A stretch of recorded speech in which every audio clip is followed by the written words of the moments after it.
Welcome on in, guys. Tobin here with you. Thanks for checking out the channel. If you guys could subscribe to the channel, that would be great. Put a notification button on, and you'll be notified every time we put up a new video. Been hot and heavy, busy season. A lot of things going on around Heat Nation. A lot of fodder out there. A lot of rumors. A lot of disappointment. A lot of anger.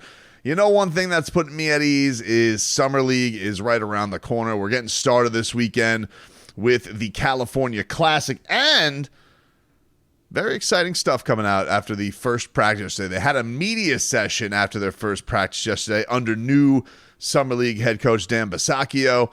He's got himself a fun roster with the likes of 2 draft picks, two two-way players that everybody seems very excited about. He's got some returning leadership coming back with Cole Swider. You can already tell he's trying to take over that role. Cole Swider yesterday gave me the goosies.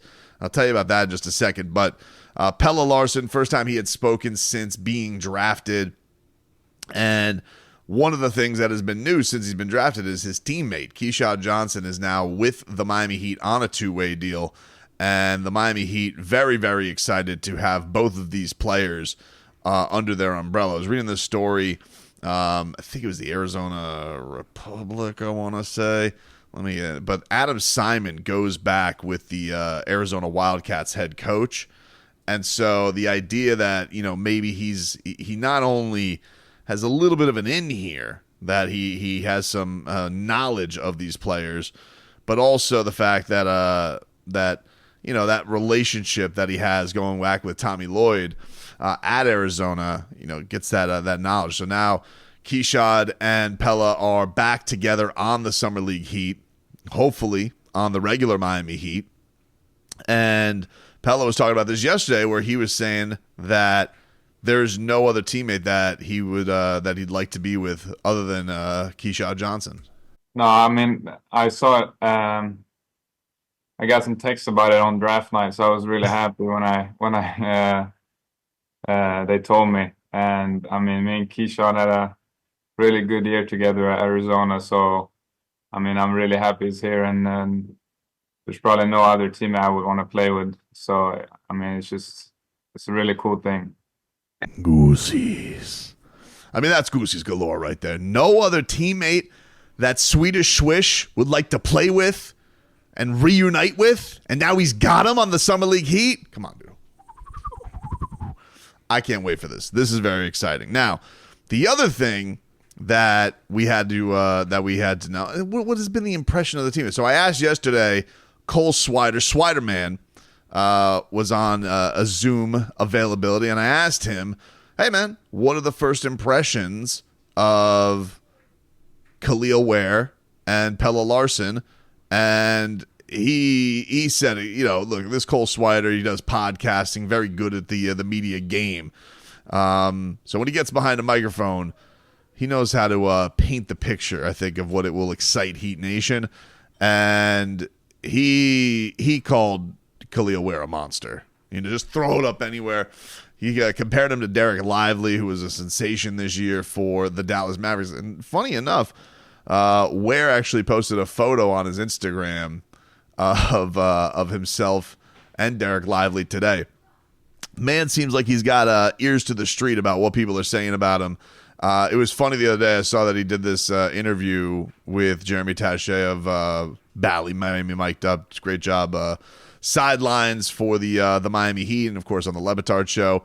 But he had done a Mount Rushmore, and he put Wilt, Kobe, Anthony Edwards, and Bam. And I mean, obviously it went viral and it was all over the place. But he posts on Instagram where he goes, I just wanted to stir it up. Which is, look, that's how you should do it. You don't do a boring Mount Rushmore. You go out there and you stir it up. You get the people going. You get them talking. But anyway, let's get to Swider Man, what he had to say about the Miami Heat first round pick, and then we'll get to what he had to say about Pelle Larsson, who he was impressed with, and I think was shown. I don't know how you say intangibles in Sweden, but intangibles. You know, those guys are super talented, super athletic. Both have a good basketball IQ, and they seem like they're hungry and eager to learn, which is always good for first year players. So I'm excited. Khalil's a physical monster. You could throw the ball anywhere, and he's going to catch it and finish. He reminds me a lot of Derek Lively, and what he was able to do this year. He has all the measurables, and definitely wants to learn and get better. And then Pelle just has unbelievable talent. You can tell he has a great nose for the basketball, and he's deceivingly athletic. Right? It was well noted in his pre-draft process of who he is as a shooter and some of the things that he can do on the defensive end. But he was throwing down some dunks today. I was like, wow, this guy is underratedly athletic. How about that? Wink. Underratedly athletic. Wink. But you got a monster and an athlete here with your draft class. Cole Swider impressed. He's going to be taking that, that leadership mantle. Go shoot the lights out. Bring everything in. And Coach Bisaccio said this. This was an interesting thing on Cole Swider, where he said that there's few people on the Heat that even work as hard as Cole Swider does. And I've seen a guy that I get there very early to see guys warm up. Cole's one of the first guys. He kind of took almost that Kyle Lowry spot before, where Kyle Lowry works out before everybody. Cole with Wayne Ellington. I mean, yeah, they put this guy. They put, a guy who may just be a shooter. They put this guy and try and get him in all the spots that he can.